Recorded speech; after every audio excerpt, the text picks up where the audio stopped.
Do you consider yourself conservative, one of those practical types, or maybe you're one of those risk takers shooting for that pot of gold at the end of the rainbow? It's fantasy football playoff time, time for ffchamps.com on Football Nation.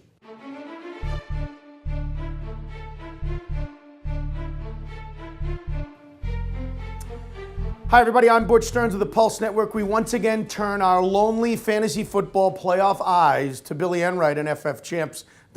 Billy, how you doing? I'm doing great, Butch. How are you? You're preaching conservatism for the fantasy football playoffs. What's up? You've been a risk taker most of the year, my friend. You know what? Now the money is on the line. This is when you need to bring home that championship.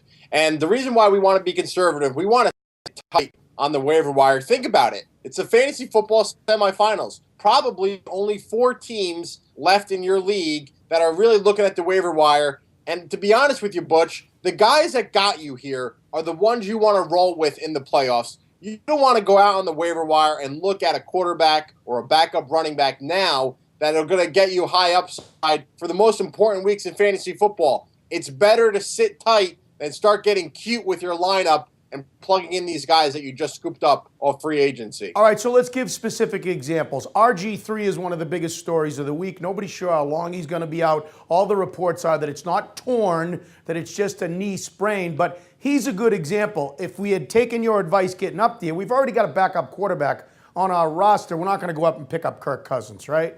Exactly. Last week, we told everyone to be proactive. You want to get the handcuffs to your stud running backs. You want to make sure you have a viable quarterback, too, on your squad. Kirk Cousins is not going to be a guy that comes in and runs the same kind of plays that RG3 did for the Redskins. So even if Griffin were to miss some time, we don't expect Kirk Cousins to get anywhere near the amount of fantasy points that RG3 could have got for you. It's better to go with who you had as your backup quarterback all season long than go out and try to find someone on the waiver wire. And while we're doing waiver wire pickups and while you're preaching conservatism at this time, there are some guys out there on the waiver wire who it might just be their time. It might be advisable to go pick them up, right?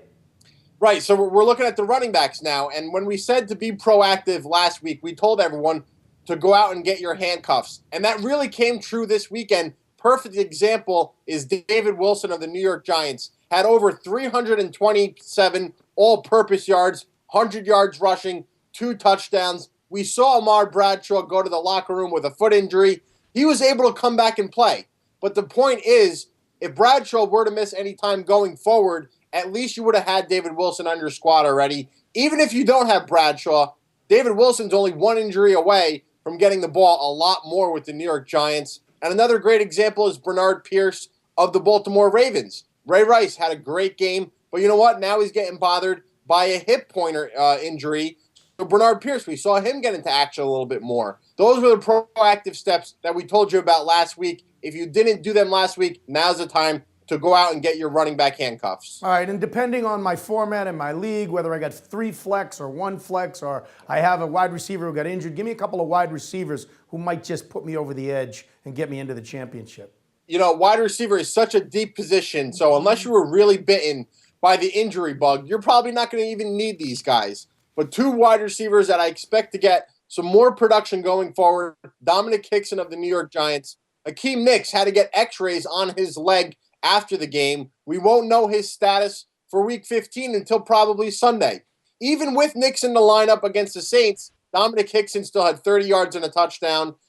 His yardage would get an increase if Nicks were to miss some time with the Giants playing the Falcons Week 15. And then John Baldwin of the Kansas City Chiefs probably doesn't have a whole lot of significance for fantasy football fantasy leagues that only have 10 teams in the mix. But you know what? Dwayne Bowe broke his ribs, or the team thinks that he has a broken rib. So John Baldwin would become that team's number 1. He should see an increase in targets. But again, no real fantasy relevance with him. And when it comes to tight ends, you're really saying now's the time, injuries aside, to practice conservatism and go with what you got. Absolutely. There were no real injuries to tight ends in Week 14. The players you started in Week 14, Week 13, or even your second tight end on your bench, those are the guys that you're going to want to use in Week 15 and 16. You don't want to go out and take a risk by picking someone up and swapping out the guys that got you here at the tight end position. Dance with the girl that brung you. That's the advice from ffchamps.com. It is fantasy football playoff time. If you're fortunate enough to still be alive, watch these videos. Get some advice. Go to ffchamps.com. Check out their rankings. You may end up as the champion at the end of the year, and we'll all come to your parade. This is ffchamps.com on Football Nation.